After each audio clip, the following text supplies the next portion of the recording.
안녕하세요. 사연에 빠지다의 DJ 민영입니다. 오늘은 30억을 물려준 아들이 팔순잔치 다음날 요양병원에 보낸다는 말을 듣고 통쾌하게 아들을 한 방 날린 속 시원한 사연입니다. 오늘의 사연 함께 들어볼게요.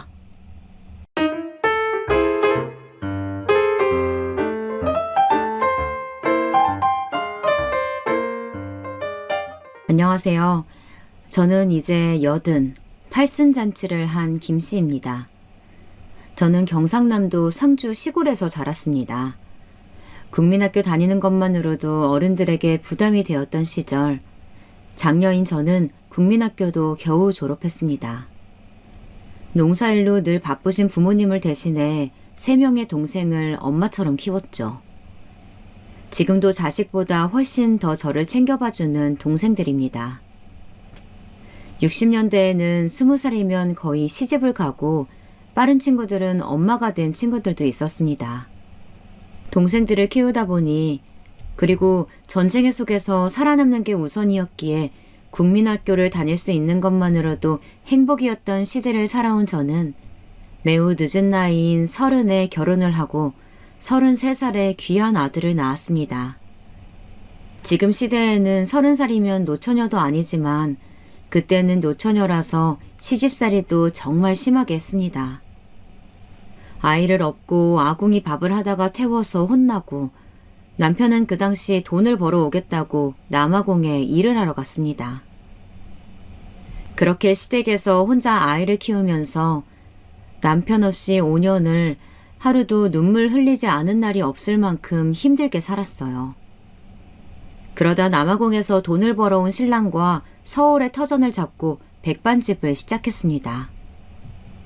오랜 시집살이로 반찬을 만들고 밥을 차리는 건 누구보다 자신 있었고, 매사 부지런하고 사람 좋아하는 신랑 덕분에 어느새 월세에서 전세로, 그리고 50대에는 아파트도 구입해 남들만큼 살았습니다. 늙은 나이에 하나 있는 외동아들이라 더 해달라는 대로 다 해줬고, 제 옷은 누군가에게 얻어 입었습니다. 그래도 어디서 우리 아들 기 죽을까봐 종로 화신백화점까지 가서 고급 브랜드 옷을 사서 입혔었죠. 그 당시 50원짜리 보름달 빵은 몇십 년이 지나도 기억이 나네요. 아들이 사달라고 해서 사주고는 아들이 먹다 남긴 거 먹으면서 우리 부부는 그 50원짜리 빵이 무엇이라고 그리 아껴가면서 살았는지. 현재를 살아가는 세대들은 잘 모르겠죠. 그때는 빵은 아들 소풍날에나 사줄 수 있는 음식이었답니다. 그리고 국민학교밖에 못 나온 부모와 달리 열심히 공부해서 꿈이 의사였던 아들 뒷받침해주기 위해 아낌없이 지원해 주었습니다. 서울은 저희가 살아온 시골과 너무나도 달랐어요. 70년대에도 잘 사는 집 아이들은 고액 과외를 했었고, 저희 아들은 그게 한이 되었나 보더라고요. 이번에 아들이랑 큰 소리로 싸우면서 알게 되었네요. 아들에게는 그런 과외를 알아보고 준비하는 것들이 엄마의 몫이었는데, 장사에 바쁘고 정보가 없는 저에게 너무나 먼 이야기들이었습니다. 우리는 최선을 다해서 키웠는데 그게 당연한 시대이기도 했고, 저희 부부가 사는 이유가 우리 아들은 우리처럼 힘들게 살지 않기를 바래서였거든요. 지금 생각해보면 너무나 후회가 됩니다. 남들 다 가는 해외여행 한번 못 가보고 저 세상으로 가버린 남편도 아들이 이렇게 변할 줄 알았으면 저만 남겨놓고 눈 감지 못했을 겁니다. 제가 하루 종일 장사를 한다고 물질적으로만 채워줬는지 모르겠습니다. 저랑 남편은 정말 새벽 5시에 일어나 중림시장에서 장을 봐서 하루하루 장사를 해서 힘들게 번 돈이었는데, 아들은 그저 당연하게 받아들이고 늘 돈을 더 달라는 말밖에 안 했습니다. 늘 부족하다고요. 그때부터였는지 모르겠어요. 아들이랑 대화가 줄어든 시기가. 아들에게 그렇게 물질적으로 지원해주는 게 사랑이라고 생각했습니다. 아들은 우리나라에서 세 손가락에 드는 좋은 대학에 입학했고, 충분히 좋은 대학이었지만 본인 마음에는 들지 않았나 보더라고요. 저희에게 물어보지도 않고 그 당시 1,000만 원이라는 돈을 준비해달라고 했습니다. 저희가 국민학교밖에 나오지 않아서 잘 모르니까 설명할 필요가 없었는지도 모르겠어요. 일본의 유명한 대학교 편입을 하고 모든 걸 결정을 내린 뒤 돈을 마련해달라고 하더라고요. 하나 있는 아들이 공부를 잘해서 일본까지 유학을 간다는데 어느 부모가 빚내서 보내주지 아들을 말릴까요? 우리 부부 또한 집을 팔아서 지금으로 따지면 2억 정도 되는 돈을 마련해 줬습니다.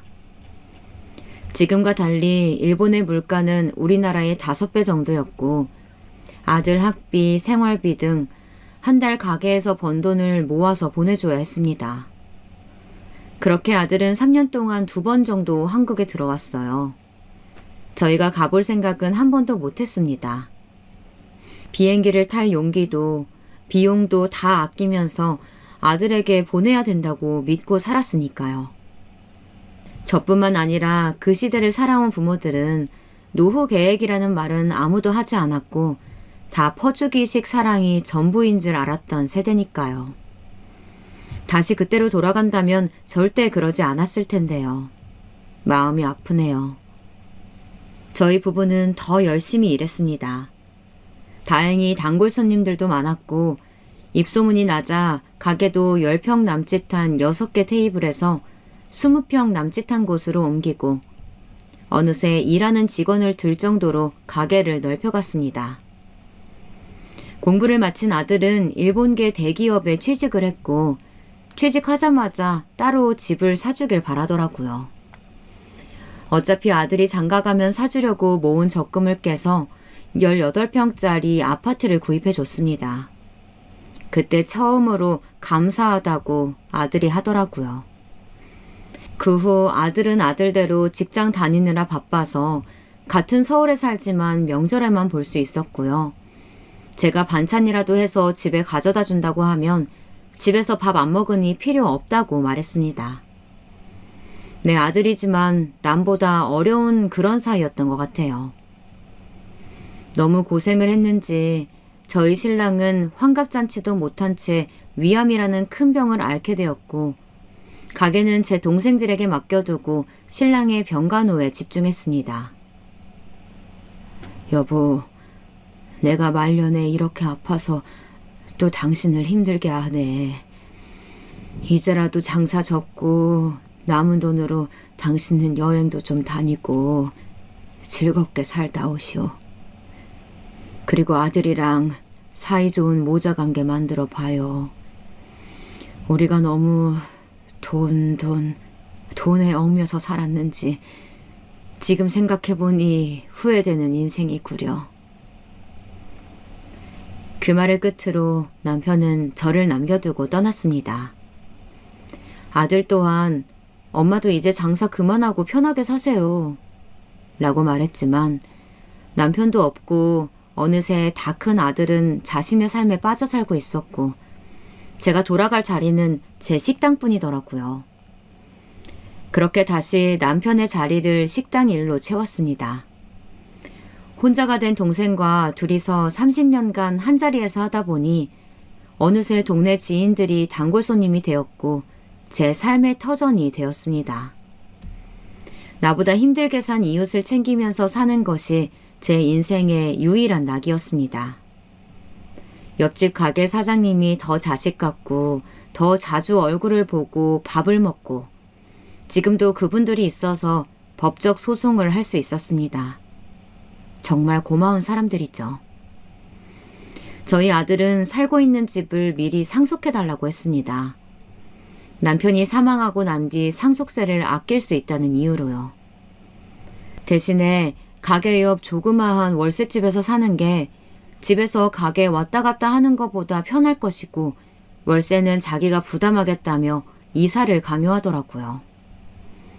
저 또한 남편이 떠난 집을 더 이상 유지하기 힘들었고 그저 나보다 똑똑한 아들이 하는 말이니 무조건 믿고 따랐습니다. 내가 늙으면 아들이 나를 보살펴 주겠지라는 믿음으로 아들에게 모든 걸 증여했죠.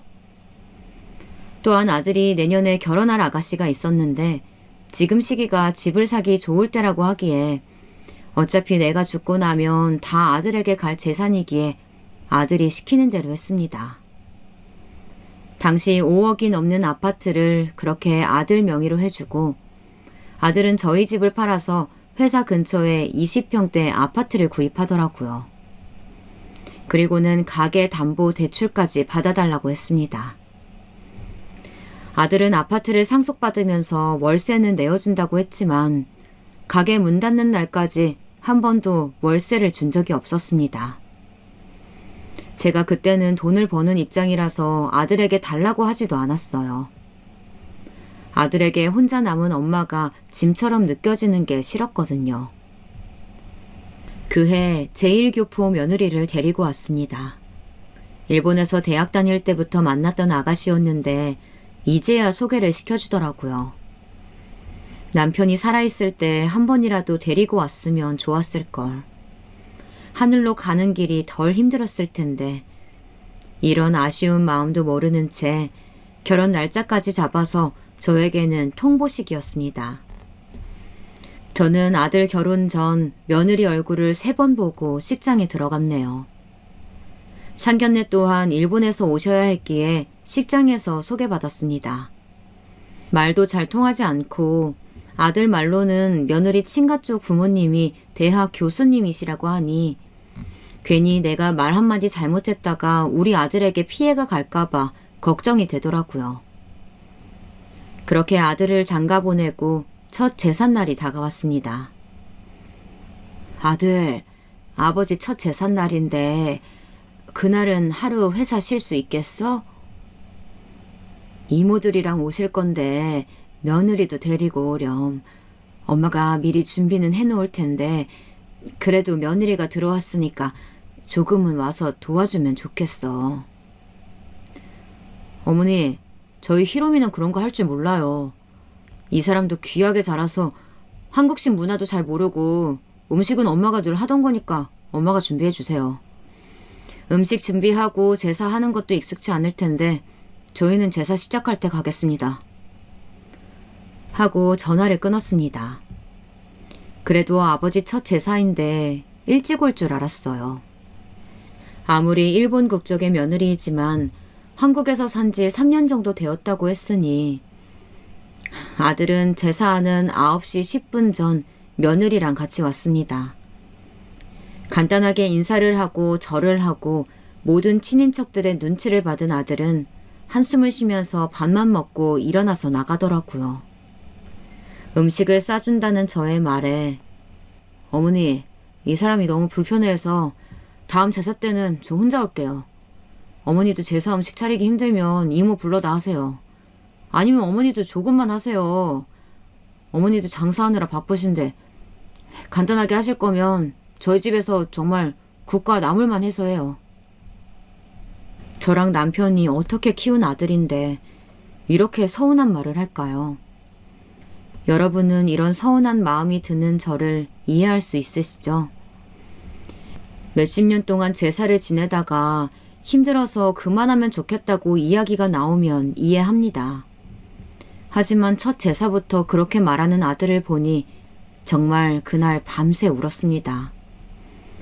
아들 부부는 아이가 안 생기는 건지 일부러 낳지 않는 건지 괜히 며느리에게 스트레스 줄까봐 아이 문제 한번 얘기한 적 없었습니다. 저는 매해 명절마다 손자 손녀를 기다렸는데 알고 보니 아들 내외는 딩크 부부라고 아이 없이 자기들 삶을 즐기는 부부라고 하더라고요. 아기라도 있으면 그 핑계대고 아들 얼굴을 더 볼 수 있지 않을까 생각했는데 조금 더 아들이랑 가까워질 수 있을까 생각했는데 그것도 제 복이 아닌가 봅니다. 지금 생각해보면 정말 간단하게 인사만 하는 남보다 못한 사이였네요. 그렇게 10년이라는 세월 동안 아들 내외는 명절 그리고 제사 때는 아들 혼자 와서 봤습니다. 어느새 제 나이도 75이 넘어가고 오랜 가게일로 인해 허리 디스크 수술을 하고 유방암까지 걸려서 도저히 장사를 더 이상 할 수 없겠더라고요. 어머니, 이제 장사 그만두시면 저희 집에서 요양하세요. 어차피 이제 허리 아프셔서 오래 서 있으시면 안 되고 유방암 수술로 왼쪽 팔은 올리기도 힘드시죠? 가게 뺀 돈으로 주택 구입하려고요. 어머니도 답답한 아파트보다는 마당 있는 주택이 더 좋으실 거라고 생각해요. 가게 정리하시고 돈은 저에게 입금해 주세요. 일산 쪽에 주택단지에 투자 겸해서 살 생각이에요. 얼른 가게 정리하시고 연락 주세요. 좋은 매물 있을 때 구매해야 돼요. 근처 대학병원도 있으니까 병원 다니시는 것도 걱정 안 하셔도 됩니다. 아들이 그렇게 말해주니 내심 고마웠습니다. 허리디스크 수술과 연달은 유방암 수술로 몸도 마음도 많이 지쳐 있었거든요. 가게를 판 돈까지 아들에게 물려주고 나면 제 노후 생활은 아들에게 민폐 끼치지 않을 거라고 생각했습니다. 30평대 2층짜리 건물이니 제가 병원비를 쓴다고 해도 눈치 볼 일이 아니라고 생각했고, 주택집이라고 하니 제 방 또한 화장실 딸린 햇빛이 잘 들어오는 방일 거라고 생각했습니다. 그 정도 집을 구매할 만큼의 많은 돈을 미리 상속해 주었기에 하루빨리 아들이랑 같이 살 날을 기다렸습니다. 그래도 한 번쯤은 새로 만들 집에 데리고 갈 줄 알았는데 집 공사를 다 했으니 이사를 준비하라는 아들의 전화에 그래도 이제 아들 얼굴은 매일 보면서 살 수 있겠구나 생각했습니다. 여든을 바라보는 나이가 되자 한평생 아들에게 기대면서 살지 않았지만 몸이 불편하고 아프니 사람의 마음 또한 약해지더라고요. 그렇게 한 번도 가본 적 없는 일산으로 이사를 왔습니다. 한평생 아들보다 친하게 지냈던 이웃들과 헤어지는 게 힘들었습니다. 아이고 형님, 아들네 가서 좋으시겠어요. 형님이 해준 청국장이랑 이제 못 먹어서 서운하네요. 자주 연락해요. 이제 우리가 보면 얼마나 더 보면서 살겠어요. 병원 올 때 연락하면 같이 밥이나 먹어요. 20년 동안 형님이 있어서 힘들 때마다 너무나 감사했어요. 한 곳에서 오래 장사를 했던 옆집 사장님이 저의 제일 친한 친구이자 자식 같은 존재였습니다. 허리디스크로 가게에서 주저앉았을 때 누구보다 저를 잘 챙겨주었던 동네 사람들을 생각하니 눈물이 나오더라고요. 유방암 수술하고 병원에 통원할 때도 택시를 불러주고 병원 가는 날인지 아닌지 카톡으로 연락 오는 것들도 다 알려준 사람들이 바로 제 이웃들이었습니다. 아들은 제가 늘 옆집 사장님이나 이웃들에게 음식을 해서 나눠주는 것이 돈 아까운 짓이라고 했지만 누구보다 내가 한 음식을 맛있다고 해주고 감사히 여겨주는데 저에게는 그게 삶의 낙 중 하나였습니다. 그렇게 아들 집에서 3년이라는 시간이 지나는 동안 저는 1층 구석진 방에 박혀 하루하루를 무료하게 보냈습니다. 음식하는 걸 좋아하는 제가 부엌에 들어가서 음식을 하고 있으면 냄새난다고 싫어하는 며느리. 아침을 안 먹는 아들과 며느리 식사 시간과 하루 3번 약을 먹어야 하기 때문에 정해진 시간에 밥을 차려 먹어야 하는 저와의 생활 패턴은 맞지 않았고 그걸로 인해 아들은 더 불편한 기색을 표하더라고요. 여보, 나 못 살겠어. 어머니랑 계속 이렇게 살아야 해?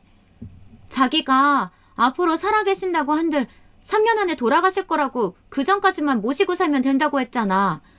벌써 4년이나 지났어. 매일 아침마다 어머니가 1층에서 달그락 소리 내는 것도 너무 싫고 집에 들어왔을 때 음식 냄새 나는 것도 싫어. 그리고 청소를 하신다고 하는데 걸레로 한번 쓱 닦고 나랑은 정말 안 맞아. 일하는 아줌마 부르는 것도 왜 부르냐고 뭐라고 하시는데 내가 내 돈 벌어서 사람 쓰는 것도 눈치 봐야 돼? 직장에서도 힘든데 집에서도 이렇게 마음 불편하게 있어야 되는 거야? 이런 식이면 난 못 살겠어. 계속 이런 식이면 나는 일본에 가서 노후 편하게 살래. 너무 불편해. 여보 미안해. 나도 어머니가 이렇게 오래 사실 줄 몰랐어. 유방암에 디스크에 엄마 혼자 거동이 불편하신데 사람들 보는 눈도 있고 이모들 독촉 전화도 하고 나도 너무 힘들어. 1, 2년만 더 참자, 응? 한국은 아직 일본하고 달라서 사람들 시선 무시 못해. 엄마 도움으로 내가 집도 사고 한 거 다들 아는데 어떻게 내가 엄마를 모른 척해. 자기가 조금만 이해해줘. 자기도 알잖아. 한국에서는 아직 부모님 모시는 걸 당연하게 생각하는 집 많다는 거. 정말 미안해. 몇 년만 더 참자, 어? 아들과 며느리의 대화를 들으니 황당했습니다. 물론 요즘 며느리 시대에는 청소하는 도우미를 불러서 청소하고 반찬과 국도 이틀에 한 번씩 배달해서 새벽에 집 앞에 두고 가더라고요. 편한 세상이죠. 하지만 6.25 전쟁 시대를 보냈고 어려운 시기를 지냈던 우리 세대에게 이렇게 돈을 낭비하는 게 사실 사치로 느껴지기도 했습니다. 아이가 있어서 어지럽고 육아가 힘든 거라면 이해를 했을지도 모릅니다. 아이를 키우면서 직장 다니면서 음식을 하고 청소를 하는 건 솔직히 너무나 힘든 일이죠. 아이들은 돌아서면 어지르고 하루 종일 치워도 표도 안 난다는 걸 저도 아니까요. 하지만 아들 부부는 아이 없이 본인들 삶을 즐기며 살기로 결정했고 저 또한 주변에 불임으로 인해서 상처받는 사람들이 있다는 걸 장사를 하면서 많이 봤습니다.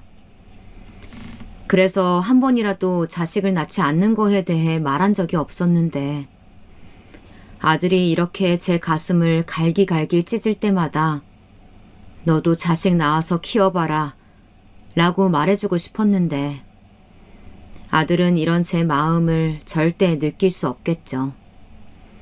부모가 되어봐야 부모의 마음을 알 수 있다는 게 정말인 것 같습니다.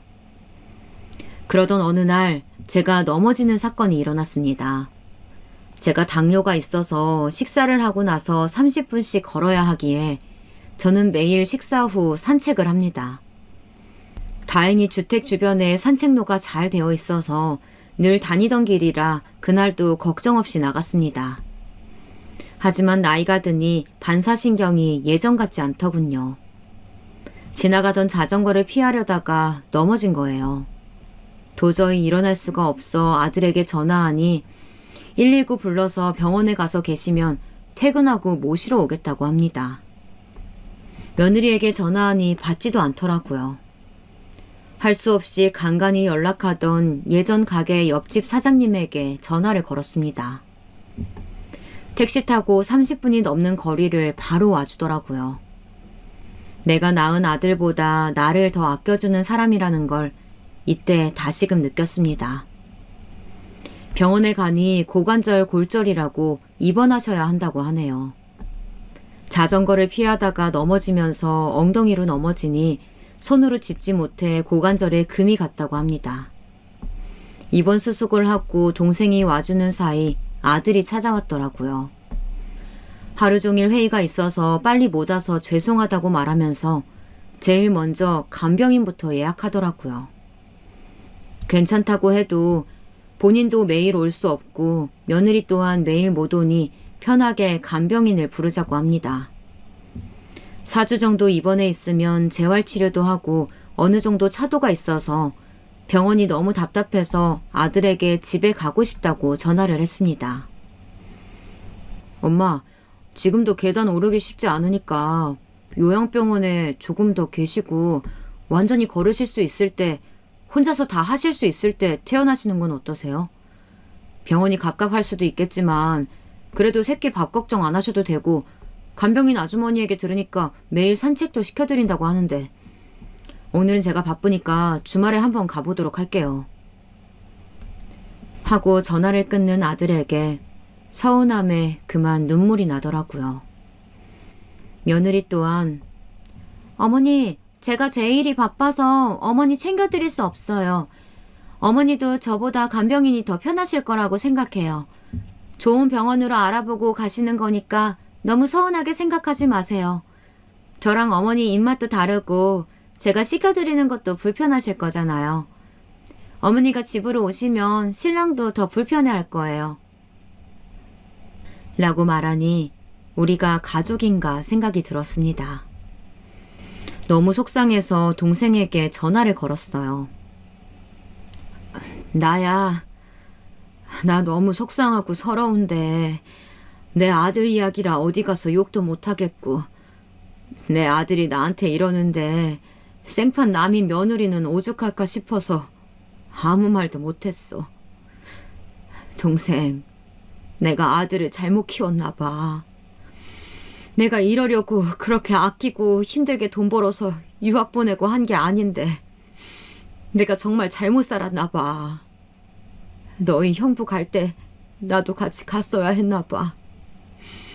무슨 부귀영화를 더 누리려고 이렇게 혼자 살아남아서 이렇게 살아야 하니. 언니, 지환이가 어릴 때 공부는 잘했지만 이모한테 말 한 번 먼저 건 적 없고 늘 자신 혼자 다른 세상에 사는 아이처럼 살았잖아. 우리 아들도 늘 그렇게 살더니 본인 아이 낳고 나니 이제야 부모 마음을 아는 건지 철이 좀 들었어. 지원이는 아이까지 없으니까 언니의 마음을, 희생을 생각지도 못할 거야. 아휴, 우리 언니 불쌍해서 어떡해. 내가 지환이한테 한마디 해야겠어. 아무리 생각해도 이건 아니야. 언니가 어떻게 자기를 키웠는데 엄마를 이렇게 무시할 수가 있어? 며느리도 그래. 아무리 일본인이라고 해도 정도가 심하잖아. 배운 자식이면 뭐해. 돈 많은 집안 자식이면 이렇게 시엄마 무시해도 되는 거야? 나 대신 화를 내주는 동생과 통화하니 조금은 마음이 풀렸습니다. 딸도 없는 저에게 여동생과 옆집 사장님은 딸 같은 존재였네요. 그렇게 병원에 4개월 동안 있었습니다. 그동안 아들은 6번, 며느리는 3번 면회를 왔습니다.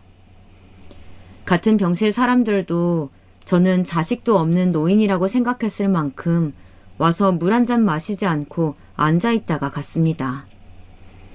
간병인 분 또한 마지막 날 제 손을 붙잡고 말하더라고요. 집에 가서도 이렇게 잘 챙겨주지 않으면 힘들면 전화하세요. 제가 한 번은 도와드리러 갈게요. 할 만큼 아들 내외는 병원비를 낸다는 이유로 본인 도리를 다 한 것 같이 말했습니다. 4개월 만에 집에 오니 제 방을 청소 한번 하지 않은 채 있더라고요.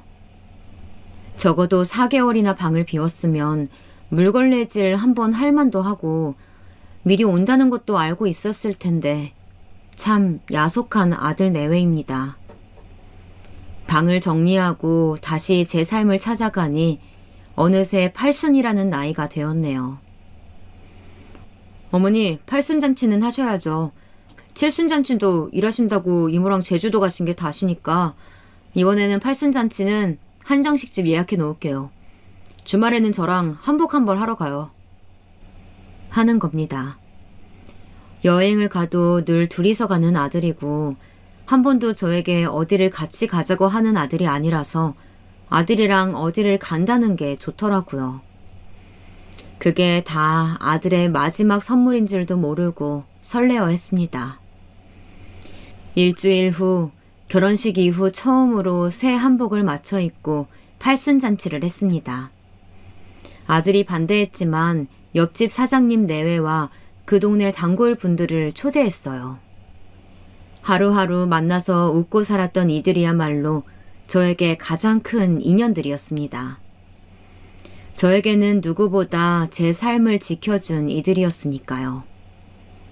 아들은 끝까지 왜 그렇게 사냐, 저를 한심하다 생각했지만 아들에게 끝까지 초대해야 한다고 말했습니다. 아마 제 인생 중 아들 의견에 반대한 거는 이때가 처음인 것 같네요. 그렇게 제가 아끼는 사람들을 모아서 사진을 찍고 팔순잔치를 했습니다. 그날 저녁 하루 종일 피곤한데 잠이 오지 않더라고요. 먼저 간 내 남편도 그립고 남은 내 인생을 생각하니 가슴이 답답했습니다. 그러다 잠시 부엌에 나갔는데 아들 부부가 또 말싸움을 하더라고요. 여보, 나는 이제 할 만큼 다 했어. 어머니 팔순잔치만 해드리면 요양원 보낸다면서 재산 상속도 다 끝났고 내일 당장 요양원 가시라고 남편이 말씀드려. 그리고 우리 일본으로 가는 건 어떻게 할 거야? 엄마 아빠가 기다리는 거 알잖아. 어머니 시설 좋은 요양원에 보내드리고 1년에 한두 번 와서 찾아뵙고 그렇게 하기로 5년 전부터 나랑 이야기 끝난 거 아니었어? 맞아.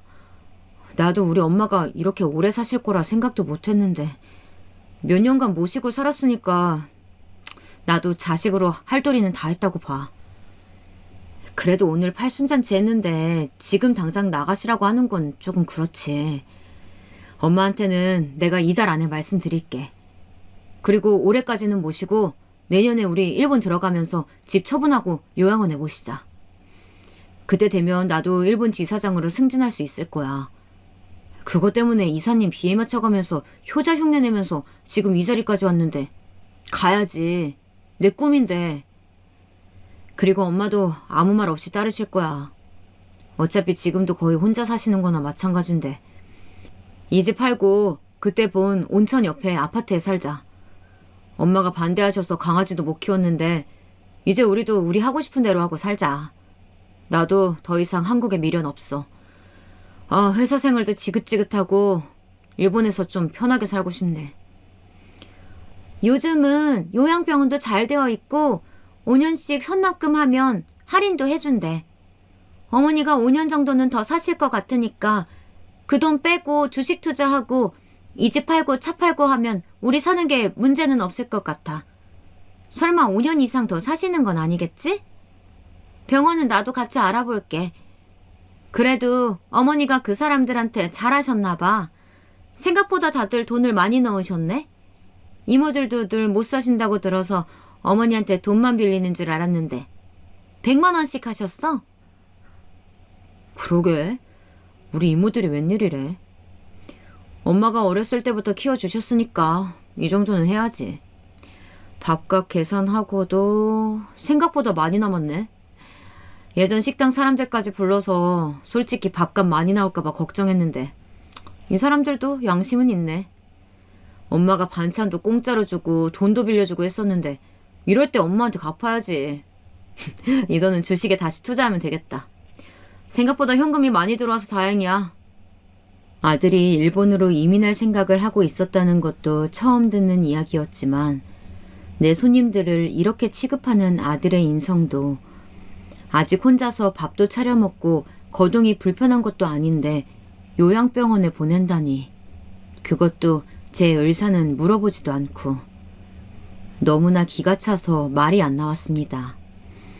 이런 불효자식이 있나 하면서 2층으로 올라가려다 이렇게 살면 안 되겠다 생각이 들었습니다. 이렇게 내 삶을 다 바쳐서 키운 대가가 요양원이라니요.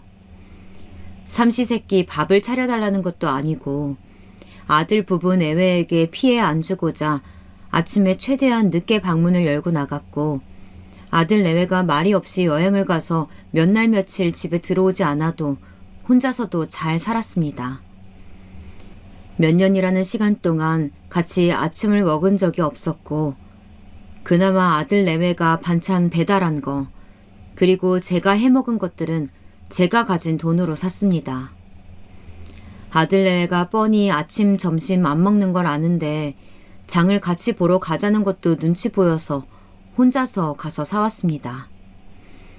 그런데 치매가 온 것도 아니고 제 다리로 못 걷는 것도 아닌데 그렇게 쉽게 짐처럼 버리듯이 요양원에 보낸다고 하니 용서할 수가 없었습니다. 다음 날 아침 저는 옆집 사장님께 이 사실을 알렸습니다. 내 자식이라 너무나 부끄러웠지만 나보다 어리고 주변에 아는 사람이 많아서 어떻게 도움을 받을 수 있을지 알아봐 줄 수 있을 것 같아 울면서 부탁을 했습니다. 어디서부터 시작해야 할지 너무나 깜깜했어요. 하늘도 참 무심하다 생각도 했습니다. 그냥 이대로 나가서 죽어버릴까 생각도 수천 번 했습니다. 100원 한 푼도 허투루 쓴 적이 없고 내가 할 수 있는 모든 것을 해주면서 키웠습니다. 물론 아들에게는 부족한 어미였을지 몰라도 저에게는 최선이었어요. 그런데 이렇게 배신을 하네요. 아들에게는 제가 어미가 아니라 짐처럼 느껴지나 봅니다. 한나절 동안 멍하게 있으니 전화가 왔습니다. 언니, 저희 점심시간에 자주 오시던 그 변호사 선생님 기억나요? 어제 우연히 이 동네 소송 준비 때문에 왔다가 가게를 찾아오셨더라고.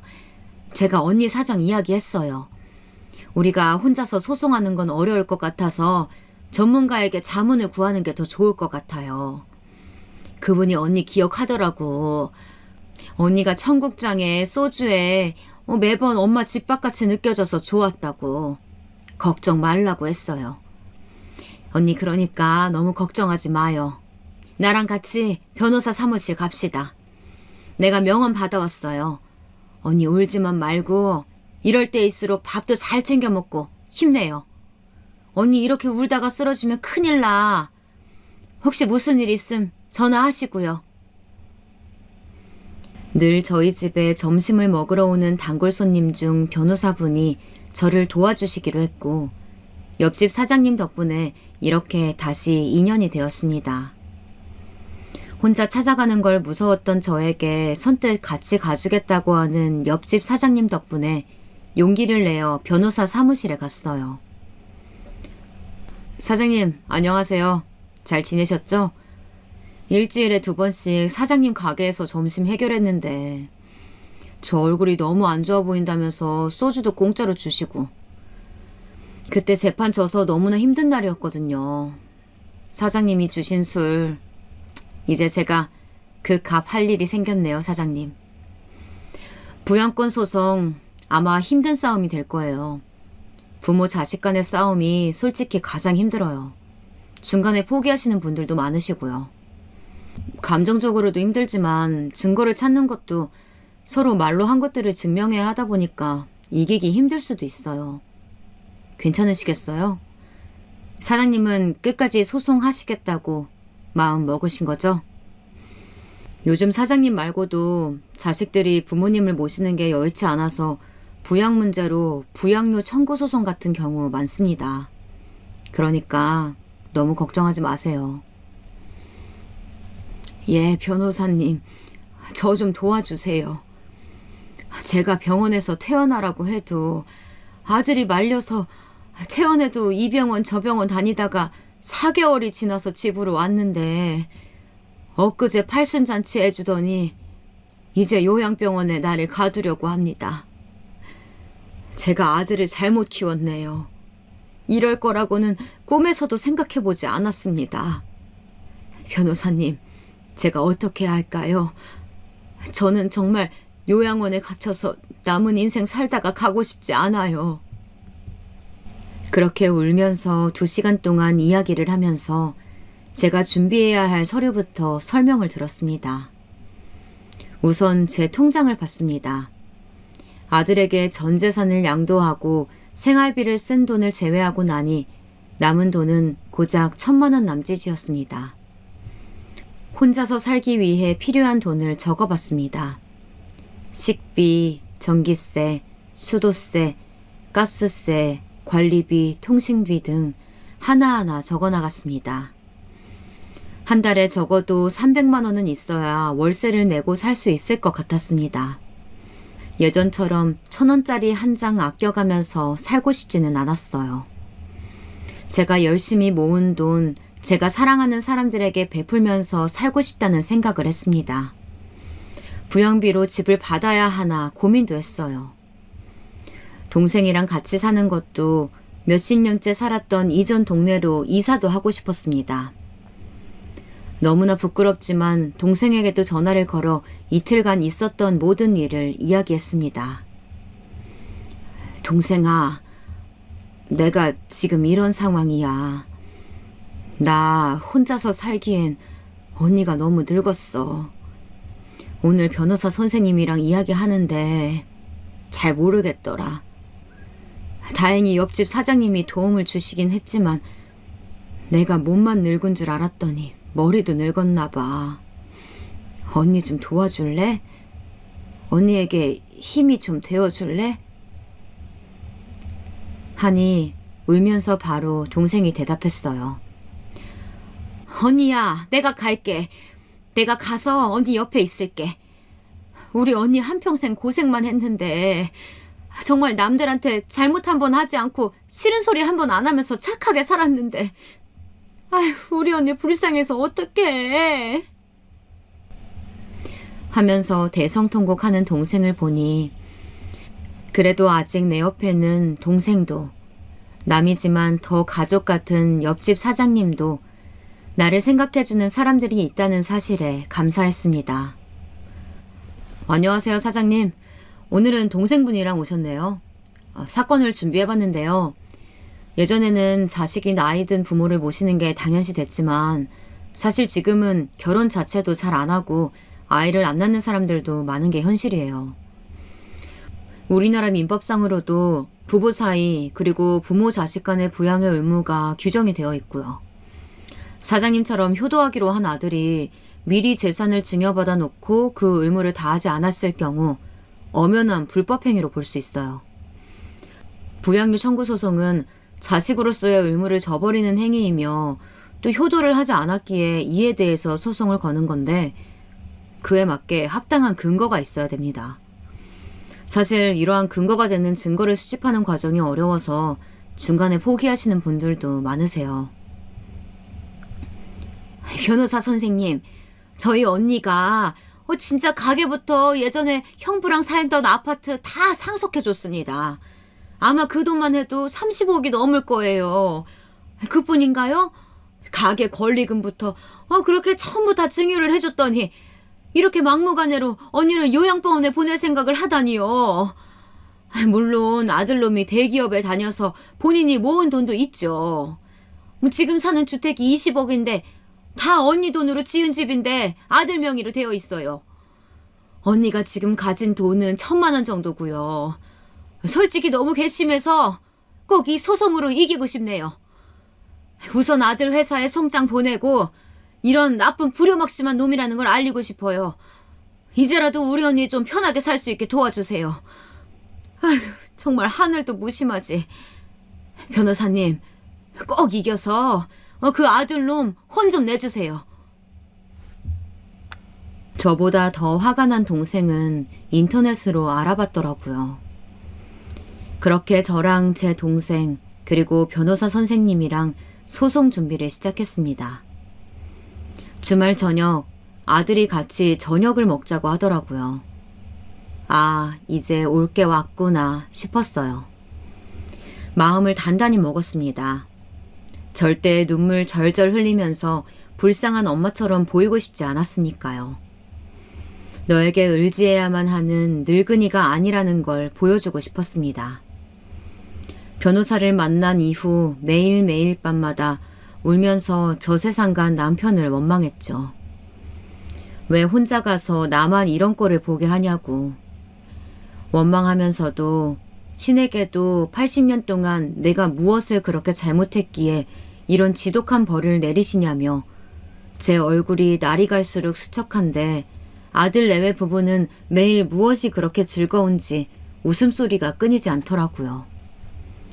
배신감에 치를 떨었습니다. 죽기 직전까지 아들에게 민폐 끼치지 않는 부모가 되는 게 인생 목표였는데 이제 제 인생 목표는 내 인생을 찾는 것입니다. 적어도 아들에게 앞으로 내 삶이 남은 기간 동안 살아갈 부양비를 받아야 했고 아들이 진심으로 사과하길 바랬습니다. 부모 자식 간의 싸움을 오래 끌고 싶지 않았어요. 그날 저녁 팔순잔치를 한 한정식 집으로 오라고 하더니 봉투를 꺼내며 이야기를 꺼내더라고요. 어머니, 저희가 일이 바쁘고 잘 못 챙겨드리는 것 같아서 병원을 알아봤어요. 옛날에는 요양병원 하면 치매 환자들이나 가는 곳이었지만 지금은 혼자 사는 노인들도 많이 가신대요. 어머니도 저희랑 사시는 거 편하지 않잖아요. 몇 년 동안 같이 살았으니까 저도 아들로서 할 도리는 다 한 것 같아요. 제가 2군데 정도 추려봤어요. 엄마도 매일 아침 혼자 차려 드시고 저희랑 시간도 안 맞아서 자주 보지도 못하고 저희 부부랑 생활 패턴이 너무 달라요. 지금 집도 팔려고 내놨고 바로 사겠다는 사람이 있어서 정리할 겁니다. 저희 집에 더 이상 모시고 사는 건 힘들 것 같네요. 어머니도 요양병원 가셔서 삼시세끼 걱정 안 하시고 늘 케어받으면서 가시면 또래분 친구분들도 사귀기 편하실 거예요. 두 군데 팸플렛 보시고 마음에 드시는 곳 정하세요. 아들아, 오늘부터 모자 간의 연을 끊자. 2주 전 팔순잔치 한날 밤 너희 부부가 한 얘기 다 들었다. 어떻게 네가 그럴 수가 있니? 너에게 나는 정말 짐밖에 안 되는 존재니? 엄마가 어떻게 널 키웠는지 알면서 내 인생, 너희 아버지 인생 다 바쳐서 번 돈 다 너에게 줬고 너에게 짐 안 되고자 같이 살고 난 이후 방문조차 조심히 열면서 아침을 차려 먹고 살았다. 그런데 팔순잔치 한 날 요양원에 보낼 생각을 하니? 내가 치매 환자야? 아님 내가 거동을 못해? 너희가 언제 내 밥 한 번 직접 차려준 적 있어? 내가 다 알아서 해먹고 살았는데 언제는 내 식사 신경이나 쓴 적 있니? 하면서 울분을 토했습니다. 그러자 아들이 제 인생의 오점이 바로 부모님입니다. 돈으로 해주셨다고요? 매일 남들보다 더 열심히 살았던 건 부모님뿐만이 아니에요. 저 또한 가난이라는 지긋지긋한 굴레 벗어나고자 열심히 했어요. 나보다 성적 나쁜 애가 의대 갔을 때 얼마나 비참했는지 아세요? 겨우 준비해서 일본 유학 갔다 왔지만 사실 거기서도 돈은 늘 모자랐고 다른 친구들은 여행이다 하면서 올 때 죽어라 공부만 했습니다. 그런 저를 사람처럼 챙겨준 게 지금 아내고요. 처음부터 자식은 안 낳을 생각이었습니다. 지금은 잘 살지만 언제 가난이 저를 찾아올지 모르니까요. 제 아이들한테는 가난을 물려준다 생각하기도 싫어요. 제 어린 시절 저는 생각하기도 끔찍한 기억들밖에 없어요. 부모님이라고는 매일 밤에 얼굴 잠시 보는 게 끝이고 가게에 바빠서 상담 한번 제대로 오신 적도 없으면서 이제 와서 가족 타령하시는 건가요? 처가살이 네, 하고 있습니다. 그리고 잘 사는 집 자식과 결혼하고 싶었습니다. 제가 주식으로 돈 잃었을 때 갚아주신 거 저희 장인어른이셨어요. 잘 사는 집 자식처럼 저도 그렇게 살고 싶어요. 그래요. 말 나온 김에 솔직하게 말씀드릴게요. 어머니만 안 계셨으면 벌써 10년 전에 일본으로 갔을 겁니다. 아버지 돌아가시고 바로 가고 싶었으나 어머니가 계시니까. 그리고 가려고 또 마음먹을 때마다 어머니가 아프시더라고요. 저 또한 참고 참은 거예요. 그럼 제 인생은요? 저 더 이상 한국에서 회사 다니기도 싫고 승진에 목숨 걸면서 살고 싶은 생각도 없어요. 일본에서 이제 편하게 살고 싶은데 그게 뭐가 그렇게 잘못된 건가요? 부모라고 무조건 부양해야 하나요? 여태 같이 살아줬잖아요. 더 이상 왜 바라시는 거죠? 다른 부모들은 자식한테 민폐 끼치기 싫어서 본인 알아서 요양병원 가신다는데 왜 엄마는 이런 일까지 제가 알아보게 만드는 거예요? 아들의 말을 들으니 지난 80년간의 세월이 정말 헛수고였구나. 내 인생을 다 바쳐서 키웠는데 그게 아들 너에게는 당연한 거였구나 생각이 드니 이대로는 물러설 수가 없겠다 싶었습니다. 나는 요양원에 들어갈 생각 없다. 집 한 돈으로 내가 가게 정리하고 준 돈 다시 나에게 다오. 그리고 너는 너 아내랑 일본 가든지 해라. 내가 아무리 너에게 해준 게 없다고 말하지만 그 가게는 내가 몇십 년 동안 하루도 안 빠지고 일해서 차린 가게야. 그러니 내가 앞으로 살아갈 집, 생활비 주고 떠나거라. 그럴 돈이 없는데요. 벌써 집 한 돈으로 일본에 아파트 구매했고 나머지 돈은 다 주식으로 돌리고 있고 어머니한테 드릴 수 있는 건 요양원 5년치 돈뿐입니다. 그거라도 달라고 하시면 드릴게요. 근데 매달 생활비는 알아서 하세요. 그 돈까지는 못 해드려요. 저희가 5년 모시고 살면서 저희가 어머니 생활비 다 책임져 드렸고 부양도 할 만큼 했으니 저는 더 이상 못해요. 하고 자리를 박차고 나가는 아들을 보니 그나마 아들로서 가지고 있던 정이 다 떨어졌습니다. 이제 제가 해야 할 일은 법정 싸움에서 이기는 방법. 나의 남은 노후를 요양병원에 끌려가지 않고 살아나갈 수 있는 방법을 찾아야 했습니다. 변호사 선생님을 만나서 증여한 부분에 대한 증명 자료를 찾고 같이 사는 동안 제 식비는 제 돈으로 다 냈다는 카드 증명서도 뽑고 통신사에서 연락 한 번 없는 거, 연락 받지 않은 거 증명 자료를 받았습니다. 변호사가 아들에게 연락을 했어요. 그러자 그날 저녁 아들이 자기 집에서 나가라고 하더라고요. 어떻게 아들을 고소할 수 있냐며 오히려 저에게 소리를 쳤습니다. 며느리 또한 이만큼 모시고 살았으면 되었지 구질구질하게 소송까지 하셔야 했냐고 오히려 난색을 표하며 80 넘은 노모를 캐리어 2개의 짐을 억지로 구겨넣어 나가라고 소리를 치는 겁니다. 그렇게 쫓겨날 수 없었습니다. 동생에게 전화하니 동생은 바로 경찰을 불렀고 사건 접수가 되고 동네가 시끄러워졌습니다. 경찰들도 놀래더라고요. 80 넘은 노모가 치매로 집을 나갈 순 있어도 자식이 이렇게 나가라고 하는 경우는 보지 못했다고요. 경찰 조사를 받고 더 이상 살 수 없어 동생네 집으로 갔습니다. 며칠 동안 전화 한 통 하지 않던 아들이 전화가 왔어요. 아들 회사 상사도 같은 동네에 살았는데 그 소식을 들었나 보더라고요. 사람 그렇게 안 봤는데 정말 짐승만도 못한 놈이라고 회사에 소문이 돌았다고. 아들이 화를 내면서 전화가 와서 알았습니다. 그 동네가 아들 회사 사람들이 많이 살고 거래처 사람들도 많이 살아서 아들의 평판에 큰 영향을 끼쳤다는 걸요.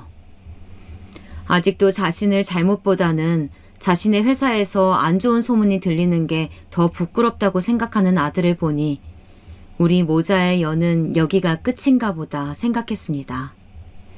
소송을 준비하면서 아들 내외 또한 변호사를 선임했습니다. 저희의 경찰 사건으로 인해서인지 아들은 부끄러워서 회사를 더 다닐 수가 없어서 생각보다 일찍 불명예로 퇴직을 했습니다.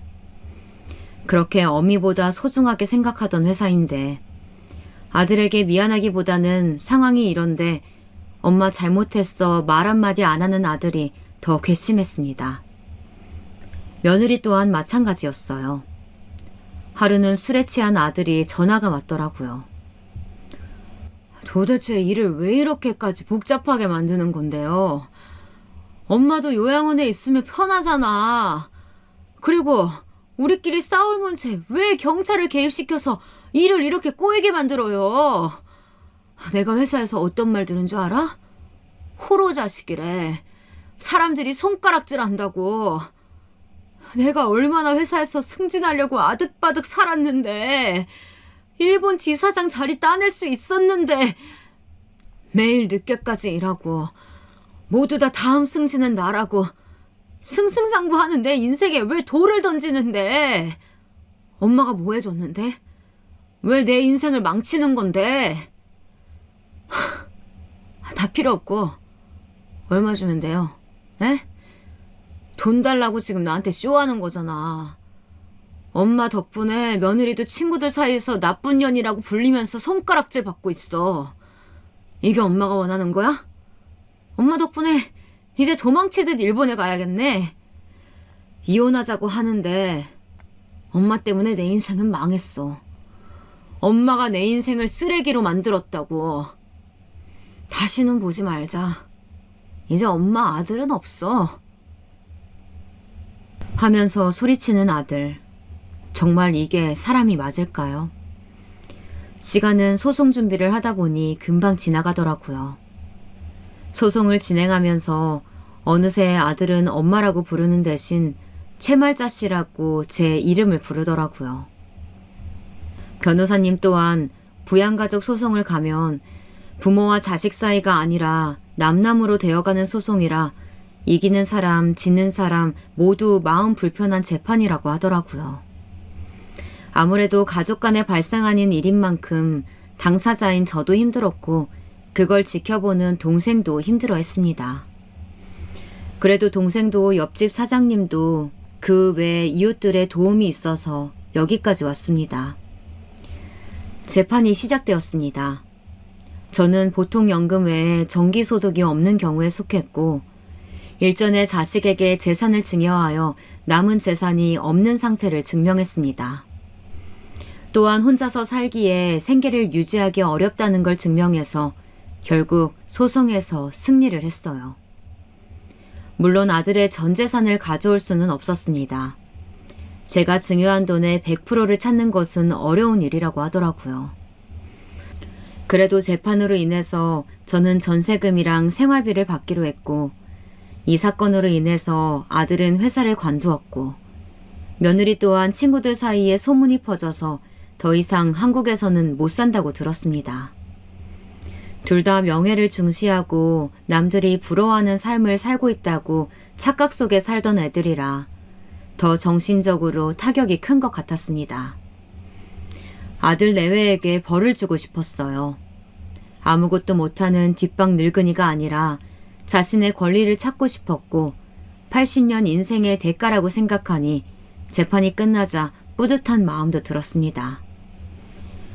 요즘은 저희 집뿐만 아니라 고령화 시대로 가면서 저처럼 부양료 청구 소송이 많다고 합니다.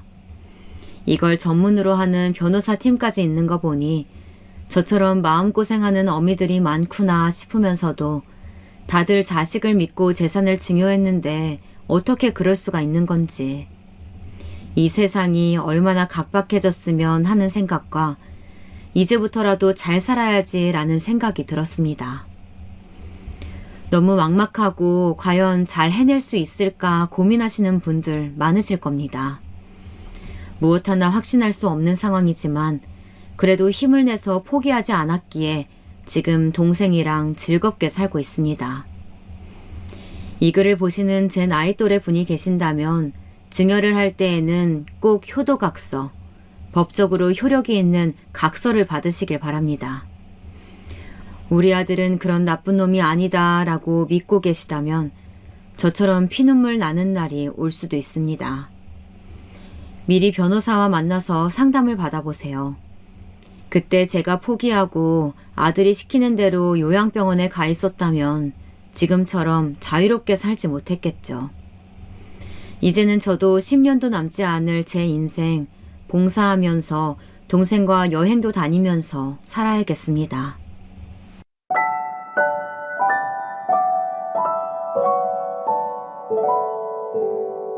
you